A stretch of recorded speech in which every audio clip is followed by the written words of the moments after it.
제112의 실무 4번부터 6번까지 4번은 일반 전표나 혹은 메인 매출 전표에 기입력된 자료가 있는데 뭔가 잘못된 정보가 들어있어요. 그래서 이를 수정하는 것이죠. 자, 1번 7월 31일 교육관리부서 직원을 위하여 확정 급여형 퇴직연금에 가입한 후 보통령 계좌에서 1,400만원 이체했으나 회계 담당자는 확정 기여형에 가입한 것으로 알고 잘못 회계 처리를 한 것이죠. 자, 퇴직연금은 두 가지예요. 확정 급여형, 확정 기여형인데요. 확정 급여형은 조금 어려워요. 퇴직연금 운용 자산이고요. 확정 기여형은 조금 쉽죠. 퇴직급여라는 비용으로 처리하면 되겠습니다. 저는 확정급여형은 좀 어렵다 줄여서 확급어, 확정기여형은 조금 쉽다 확기십 이렇게 말씀을 드리는데요. 제가 만든 건 아니고 배운 내용입니다. 자, 이 문제는 일반 전표 입력으로서 7월 31일자로 한번 들어가 보겠습니다. 자, 07월 31일 네, 차변 보니까 800번대 퇴직급여로 돼 있죠. 이거를 퇴직연금 운용자산 겁나 입력을 해주겠습니다. 끝. 궁금하신 분들 있을 수도 있는데 요 적요 이런 거 전혀 건드리지 않아도 괜찮다는 얘기다라는 얘기. 자, 두 번째 문제 10월 28일 영업부서의 매출거래지에 선물하기 위하여 다다마트에서 현금으로 구입한 선물 세트 500만원인데 부가세 별도 전자수익기사서 수치 복리후생비로 겁나 회계 처리를 하였다라는 얘기다라는 얘기. 자, 부가세 별도로 붙는다는 거는 과세거래라는 얘기죠. 10% 과세거래인데 수익기사서를 수치해갖고 아무 문제가 없는 복리후생비이기 때문에 우리 회사는 51번에 과세로 회계 처리했을 거예요.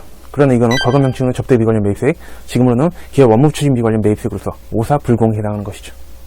자, 이거는 메인 매출 전표로 가셔야겠네요. 자, 날짜는 10월 28일자라 그랬죠. 대놓고 접대비 선물 세트라고 했는데 51번이 과세를 처리했다는 얘기다라는 얘기다. 자, 이거 54번에 오사 불공이고요. 금액이랑 공급처랑 뭐 이런 거 다 문제 없는 것 같아요. 전자도 여고요. 자, 불공 사유를 골라줘야겠죠. F2번 누르세요. 그래서 네 번째 기업 업무 추진비 관련된 매입세액 이렇게 바꿔주시면 되겠다라는 얘기다라는 얘기다. 참고로 여러분들이 이 분계 유형도 많이들 고민하시는 것 같은데요. 요거는 채점 대상이 아니에요. 우리 하단 분계만 정확하게 맞으면 정답으로 인정된다. 나는 3번을 혼합으로 하고 싶은데요. 그럼 바꾸셔도 상관없어요. 저는 그대로 해보겠습니다. 근데 얘는 뭐만 사면 원질이거든요. 그래서 비용을 바꿔줘야겠죠. 자, 영업부서기 때문에 기업 업무 추진비 800번대 813번에 거시기로 골라주면 되겠다라는 얘기다. 자, 다음은 5번 문제. 많은 분들이 어려워하시는 결산 문제인데요. 총 3문제고 3점짜리 3문제가 출제되기 때문에 총 9점이고요. 결산은 수동결산과 자동결산이 있는데 3문제 중에서 초반에는 수동결산 나오다가 끝에는 자동결산이 나옵니다. 자, 첫 번째 문제. 7월 1일에 가입한 토스은행의 정기예금 500만원. 만기는 1년이고요. 연 이자율은 6%돼야 기간 경과분 이자를 겁나게 계상해라. 단 이자 계산은 월할 생각한다. 원천 징수는 없다고 가정을 하겠다라는 얘기다라는 얘기다. 지금 올해 7월 1일부터 내년 6월 30일까지 두 기간에 걸쳐 있죠. 바로 발생주의 문제인데요. 이연과 발생이 두 가지가 있는데 지금은 이자를 받았다라는 얘기 없죠. 유추해 보면은 내년 6월 30일에 받기로 한 거예요. 돈 나중에 받기로 한 거는 발생이 되겠습니다. 발생은 개꿀이죠. 올해 본 회계 처리만 겁나게 해주면 된다라는 얘기다라는 얘기다. 돈은 받지 않았지만 7월 1일부터 12월 31일까지 우리 회사가 정기예금을 가입한 거 맞잖아요. 그러니까 이자가 발생되겠죠. 이자 계산 요령은 원금 곱하기 연 이자율 곱하기 12분의 월수. 만약에 1할을 한다면 365분의 1수. 뭐 이렇게 지금 월할이니까 원금 500만원 곱하기 연 이자율 6% 곱하기 12분의 6개월을 해주시면 되겠습니다. 자, 그럼 이자 금액은 15만원으로서 대변의 이자 수익 15만원. 차변에 아직 수령하지 않았죠. 내년에 받을 거니까 미수 수익이라는 자산으로 15만원 잡아주면 되겠다라는 얘기다. 이거 입력해야 되는 거임. 저는 착하니까 해드릴게요. 자, 우리 수익에서는 일반 전표 입력에서 12월 31일자로 해줘야죠. 대변에 이자 수익 쭉 어제 금액은 15만원. 자, 차변에 미수 수익 아직 받지 않았죠. 네, 이렇게 해주시면 되겠습니다. 자, 두 번째 문제. 외상매입금 계정에는 중국에 소재한 거래처 상하이에 대한 외상매입금 200만원, 달러로는 2,000달러가 포함되어 있다. 결산이 현재 기준 환율은 달러당 1,040원이다 라는 얘기다라는 얘기다. 뭘 하라는 얘기도 없죠. 당황하면 지는 거예요. 바로 외화 환산을 하라는 것이죠. 우리 유가증권, 당기증권 등등 평가를 하듯이 외화 채권 채무도 기말 현재 환율로 한 번씩 평가를 해주는 거랑 같은 개념이에요. 자, 지금 외상매입금 부채가 200만원 있었는데 기말 현재 환율 적용해볼까요? 자, 2,000달러 곱하기 1,040원. 그럼 외상매입금은 부채가 늘었죠. 여러분들 무조건 자산부채 먼저 하세요. 자, 대변으로 자, 외상매입금이라는 부채가 겁나 늘었다. 거래처는 상하이 이렇게 되고, 자, 우리 쪽으로 겁나 와가지고 8만원이 겁나 증가했죠. 그 다음에 차변에는 외화를 환산했는데 손실이 났죠. 차변을 분기를 해야 돼요. 그러면 비용 자리죠. 그냥 외화 환산 손실로 하시면 돼요. 그래서 외화 환산 손실로 겁나 골라주자. 이렇게 기계적으로 비용 자리가 비니까 외화 환산 손실이구나 해도 되고, 논리적으로 따져도 내가 갚아야 되는 부채, 외상매입금이 환율 때문에 더 8만원씩이나 더 늘어났죠. 더 많이 갚아야 돼요. 손해본 거 맞죠.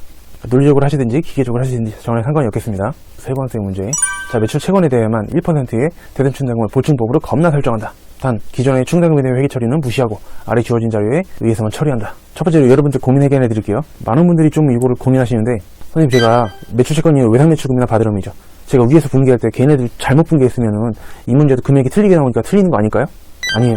자, 한국세무사의 자격시험, 거기서 그냥 공식적으로 얘기한 거 보면은 자동결산으로 요거를 보증법으로 잘 처리하면 맞는 것으로 하겠다라는 것이 공식 답변이기 때문에 전혀 걱정할 필요가 없습니다. 자, 일반 전표는 닫으시고요. 이 문제는 결산자료 입력이죠.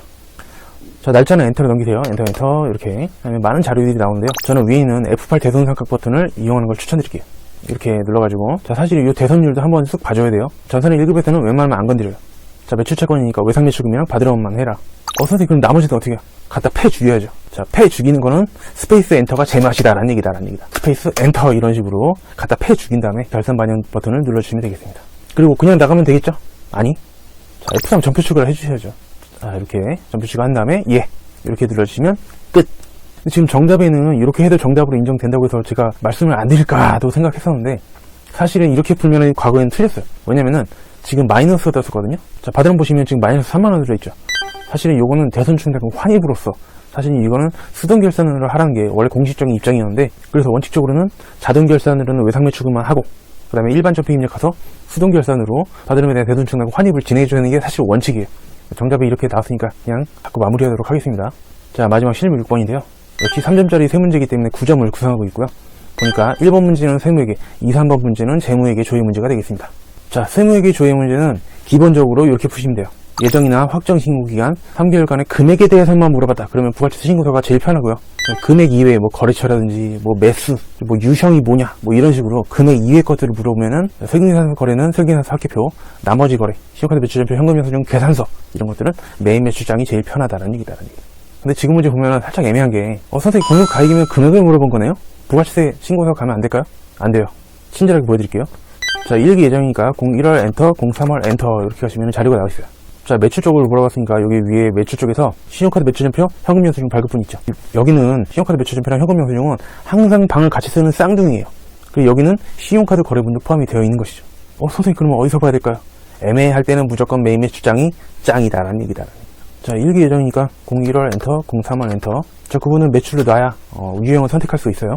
자, 유형 클릭해 주시고 과세임에서 현금영수증이죠. 현과. 이렇게 22번의 현과. 여기서 보시면은 자, 거래가 한 건이죠. 공급 가액을 물어봤기 때문에 70만원이 정답이 되겠습니다. 저는 입력은 생략할게요. 자, 다음 문제 재무회계 조회 문제인데요. 6월 한 달 동안 발생한 제조원가 중 현금으로 지급한 금액은 얼마인가? 자, 제조원가라는 거는 생산, 공장, 제조니까 500번대 코드의 비용을 말하는 건데요. 우리 어떤 비용의 현금 지출을 알아볼 때는 일개표, 월개표가 되겠다라는 얘기다. 자, 6월 한 달이니까 06월 엔터, 06월 엔터 이렇게. 자, 밑으로 쭉 내려보시면 요 밑으로 다 제조원가인데요. 현금으로 지급한 금액은 얼마인가? 합계가 다 되어 있죠. 바로 316만 2,300원이 아닐 수가 없겠다라는 얘기다라는 얘기다. 자, 진짜 마지막 문제. 자, 6월 30일 현재 외상매입금 잔액이 가장 적은 거래처명과 외상매입금 잔액은 얼마인가? 이 문제도 굉장히 자주 출제되는 문제인데요. 자, 지금 거래처별로 비교를 하고 있어요. 어떤 거래처가 가장 크냐? 어떤 거래처가 가장 적으냐? 이런 식으로 거래처별 비교할 때는 바로 거래처 원장이 짱이다라는 얘기다라는 얘기다. 자, 날짜는 6월 30일 현재 06월 30일부터 06월 30일까지 이렇게 계정 과목은 F2번 눌러서 검색하시면 돼요. 외상매입금 이렇게. 여러분 여기서 주의할 점 한 가지. 거래처는 반드시 비워두셔야 돼요. 그래야 첫 번째 거래처부터 마지막 거래처까지 전부 비교가 되기 때문이죠. 자, 여기는 잔액을 쭉 비교해보시면은 70만원짜리가 하나 있네요. 거래처명은 전설유통, 금액은 70만원이 되겠다라는 얘기다라는 얘기. 저는 실무 6번 답안 작성 생략했는데요. 여러분들이 연습하실 때는 자, 이 밑에 실무시험 답안에 문제가 3개 있죠. 이게 바로 6-1번, 2번, 3번이니까 여기다가 차근차근 입력을 해보시면 좋겠습니다. 여러분들 미리미리 충실하게 연습을 하시기를 부탁드릴게요. 시험장 가시면 손이 안 움직이거든요. 평상시에 많이 손을 움직여야 된다는 점 강조드리면서 마무리 짓겠습니다. 친구들 안녕.